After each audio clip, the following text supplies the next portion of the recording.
Hey guys, welcome back to the channel. Hope you're all doing well. In this video, I'm just going to show you a quick tip on how to do your own wheel alignment. So yeah, there's a few things that you need to get right. I'll show you how to set them up. Alright, so here we go. Here's the Ford Escort from the top. First things first, what you want to do is run 2 string lines down the side of the vehicle.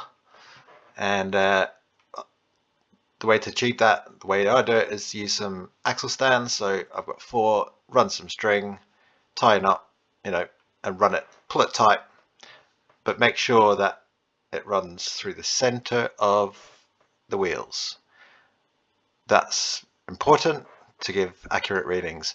Once you've sort of eyeballed that, if you really want to get tricky, you can measure it, but usually eyeballing's sufficient. Go down the side of the car and eyeball it. Yeah, so once you've done that, what you're aiming to do next, this is the bit that takes a fair bit of time. Takes about sort of 10 minutes or so. You want to measure. Now when you're doing your measurements, you're measuring from the rim here. Okay, so this would be the rim. If I make that blank, yeah, okay, so you're measuring from this point, so the inside of the rim on the metal to the string. So do that at the front and at the back of the rear wheels, and what you're aiming to do is get the same reading. So X should equal Y, the same on the other side. Now it doesn't matter how far off you set the string. I usually make it anywhere between sort of 50 and 100 mil, just for that's how I prefer to do it. So it can be any number, arbitrary number, and the sides don't have to match, but in my case I just made them the same distance, even though this drawing shows otherwise. I tried to make mine the same readings here, but yeah, in my example I think it's 55 mil. The most important thing is to get these numbers X and Y to be the same, and that will give you a nice straight line all the way to the front. So once you got that set up, it's fairly easy, and here's where the fun begins. You basically want to measure again, so this is the front wheel, from this point to the string, and from that point to the string. So say if this is the front of the car, this would be A, this would be B, and you'll see it in the video anyway. So if you got a larger reading for A than B, then that means your wheel is toeing in. So if A is greater than B, you've got toe in. If it's the other way around, you've got toe out. So if A is a shorter number, so if your wheel is like that, A is going to be shorter than B.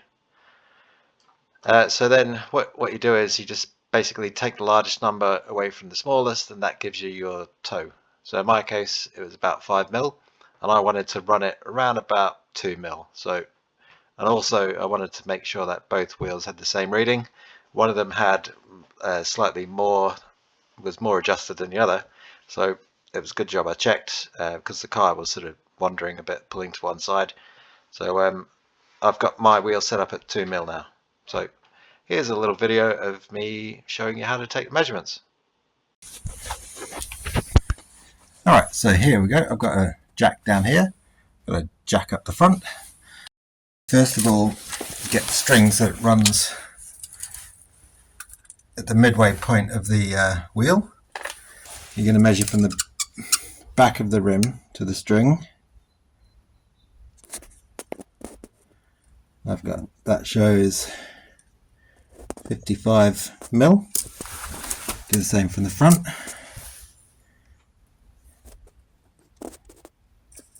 And 55 mil.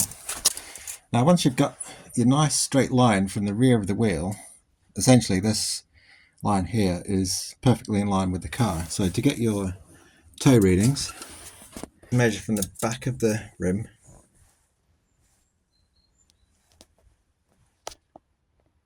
(75), and now move over to the front of the rim and just put the tape measure under the string. Got about 75 and a half.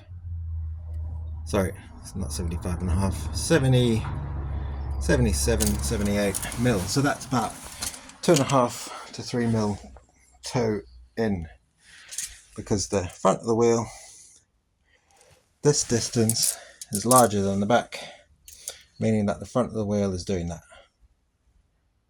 Okay, now do it the other side.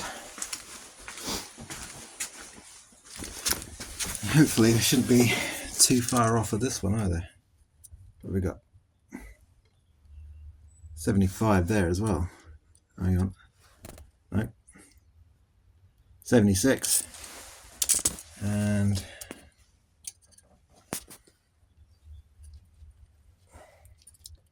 bit hard to tell. 73. Hang on. 70, 74. So that's about 2 mil. Always pays to double check and triple check.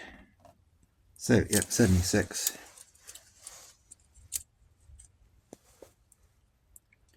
That's saying 74. So that's 2 millimeters. Oop. That's 2 mils of toe in. Happy with that. That's acceptable. Okay, so now underneath the car, I've decided that I want to reduce the amount of toe in on this wheel. So I've slackened the lock nut here.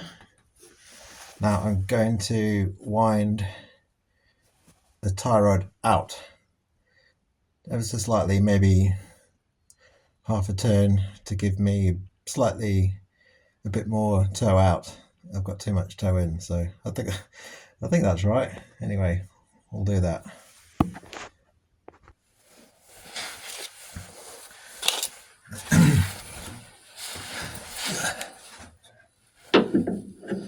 Now, with the Escorts, with the Mark 1 at least, there aren't any flats on the tie rod, so it's a bit of an arse to adjust. You've got to basically grip it with pliers and turn it, so it's not easy.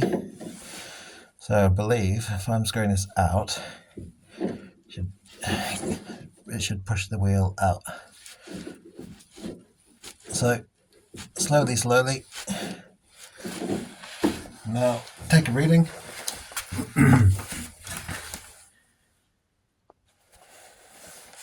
Well, that was pretty amazing. It pretty much gave me exactly what I was after there. So now I've got between 1.5 and 2 mil of toe in. So it's just a case of nipping up the lock nut again, and then check the other side. Oh yeah, one other thing to add, ideally you should remove the cable tie and the rubber gaiter, and especially if you're doing large adjustments, because this thing will get all twisted.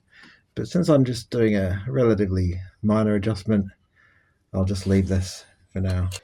Okie doke, so I've adjusted this to about 1.5 to 2 mils of toe in, which is what I'm going to experiment with. You can get away with quite a lot of toe in on the Escort, but you know, I'm going for approximately 2 mils here, so, and then we'll see how she drives. I do need a wheel balance. That's the next thing. So yeah, that's it. Once you've torqued up your lock nuts, just double check the readings, and you should be good to go. Take the car for a drive, and it should drive in a straight line. I've found if it doesn't, often things like wheel balance, tire pressure. So hope you find this video useful. Thanks for watching. See you next time.